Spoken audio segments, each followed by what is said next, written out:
I think Jung came closer than anyone else ever has to actually articulating that, and that's what Jung was trying to do, is to take all these images, archetypal images, instinctual images, and say, well, what do they mean? This is a symbolic representation of Mother Nature, Father Culture, and the suffering individual.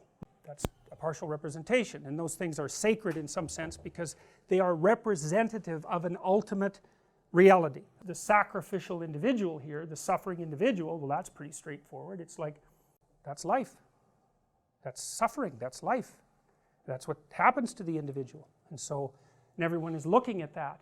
It has power, that idea. Well, it's because, you know, culture supports the suffering individual, and culture's nested inside benevolent nature, and that's part of the story of the world. And it's just part of the story we're trying to figure out and make articulate. We've been doing that for thousands of years, trying to make this story articulate. And it's not yet articulate. We're only getting it, and we basically do that now, mostly with movies and stories and fiction and that sort of thing. We still don't have it articulated.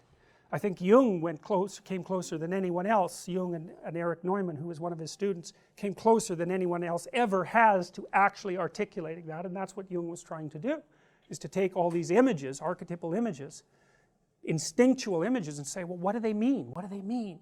And he got a long ways on that, although his writing is quite obscure, and it's obscure because, well, how the hell are you going to explain an image like that without being obscure? It's insanely complicated, and it's not linear. It's not a linear thing. That's why it's in a picture, because a picture presents everything at once, and you want to take that apart linearly. Jesus, it's just impossible. But we've been struggling to do that. Really, we've been struggling to do that from the time we became self-conscious. You know, what is the world about? How should we live in it?